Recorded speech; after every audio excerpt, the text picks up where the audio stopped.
Shivpuri police विभाग से हमें सूचना मिली थी कि वहाँ के जो एक रघुवीर जी हैं, उन्होंने अपनी बेटी को कोटा में पढ़ने के लिए पिछली अगस्त को छोड़ा था और आज 18 तारीख को शाम को उनके फ़ोन पर व्हाट्सएप के द्वारा मैसेज और फ़ोन आया है कि आपकी बेटी हमारे पास है और फिरौती में 30 लाख की डिमांड की गई है। उस पर हमने त्वरित एक्शन लेते हुए टीमें गठित की थी और सभी जगह पे जहाँ जहाँ पर हम तकनीकी जो साक्ष्य हमें मिले, हमने जो आसूचना संकलन की, जो पूछताछ की विभिन्न जगह पे, तो उसमें हमने अलग अलग जगह पे टीम भेजी, जिसमें जयपुर, इंदौर, वहाँ पर भी टीम हमारी अभी भी मौजूद है। तो जो अभी तक हमने अनुसंधान किया है उसमें यही अपडेट मिली है हमें। कई हमें इस तरह के साक्ष्य मिले हैं जिसमें ये सामने आता है कि बच्ची के साथ कोई भी अपराध नहीं हुआ है, कोई आपराधिक गतिविधि नहीं कारित की गई है, किसी तरह का अपहरण नहीं हुआ। तो जो ये घटना है ये एक तरह से अभी तक हमारे सामने जितने भी साक्ष्य हैं उससे झूठी प्रतीत होती है।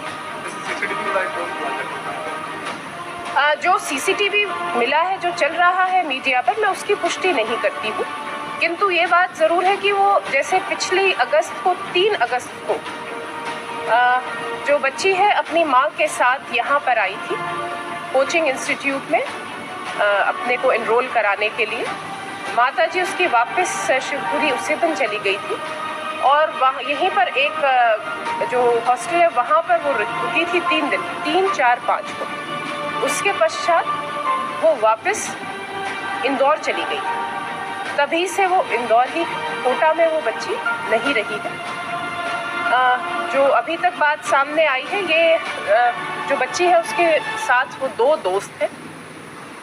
उनमें से जो एक दोस्त है वो हमें इंदौर में मिल गए हैं और उन्होंने जो अभी तक घटना बताई है वो यही बताई है कि बच्चे जो है मतलब ये जो बच्ची है और उसके साथ जो मित्र हैं वो दोनों दूसरी विदेश में जाना चाह रहे थे। उनका यहाँ पर उनको लग रहा था पढ़ाई वो नहीं कर पाएंगे, इसके लिए उन्हें पैसों की ज़रूरत थी, इसीलिए उन्होंने ये अपने माता पिता से पैसे मांगे। रिकॉर्ड हमने अभी पता किया था, किंतु उस तरह से अभी तक हमारे पास कोई रिकॉर्डेड कोई सूचना हमें नहीं मिली है। लेकिन ये बात एफआईआर में भी लिखवाई है पिता ने कि इंदौर में कोई उसको जैसे परेशान करता था, लेकिन उसकी पुष्टि नहीं हुई है और वो जो नाम दिए थे एफआईआर में उन लड़कों का इस घटना से कोई लेना देना नहीं। देखिएगा, परिवार वालों को भी यही वो भी इसी भ्रम में थे कि बच्ची जो है वो इधर कोटा में ही पढ़ रही है।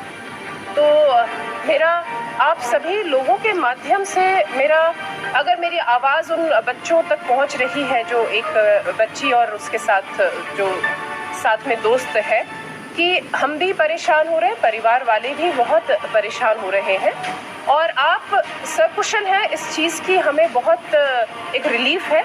आप जहाँ पर भी हैं आप प्लीज़ हमें कांटेक्ट करें। अगर आप जहाँ पर मौजूद है वहाँ पर निकटतम पुलिस थाने पर आप जाएं। हमें आपकी सकुशल होने की सूचना हमारे लिए बहुत ज़्यादा महत्वपूर्ण है। हम सभी उसी चीज़ के लिए हम प्रयास कर रहे हैं और हम उसी चीज़ के लिए चिंतित हैं। तो मेरी आपके द्वारा, इस मीडिया माध्यम के द्वारा मेरी उनसे मेरा एक अनुरोध है, निवेदन है कि आप प्लीज़ परिवारजनों को या निकटतम पुलिस थाने को जल्द से जल्द कांटेक्ट करें। जो बालिका है उसी की ही फ़ोन से वो अपने माता पिता को अटेंडेंस दूसरे नंबर से वो भेज रही थी और जो भी मार्क्स वगैरह है वो कोचिंग की तरफ से नहीं जा रहे। देखिए, अपराध नहीं हुआ है, अभी कहानी क्या किस वजह से हुई है जब बच्ची आएगी तब पता चलेगा। मैं ऐसा नहीं कहती कि क्या किस दबाव में या किस उसमें उसने ये बात करी है, लेकिन अपराध नहीं हुआ है। ये हमें इस तरह के हमारे पास पूर्णतः साक्ष्य है। साक्ष्य में सीसीटीवी कैमरास भी इन्वॉल्व और पूछताछ भी है और जो तीसरा जो साथी था उसको भी जारी है। वो हमें पूरा सहयोग दे रहा है। तो उसने जो हमें सूचना दी है उसी के आधार पर मैं आपके सामने ही बोल रही हूँ। जो बच्ची के हाथ पैर बांध के जो फोटोज़ भेजी गई थी पिताजी को, वो घटनास्थल भी हमने आइडेंटिफाई कर लिया है। वो इंदौर का है। जो बच्चा हमें अभी इसमें सहयोग कर रहा है, अनुसंधान में सहयोग कर रहा है, वो उसी के ही कमरे के किचन के फोटोग्राफ्स हैं और ये बात की तायीद हो गई है। हमारा जो अधिकारी है वो इंदौर में पहुंच के और अग्रिम कार्रवाई कर रहे हैं।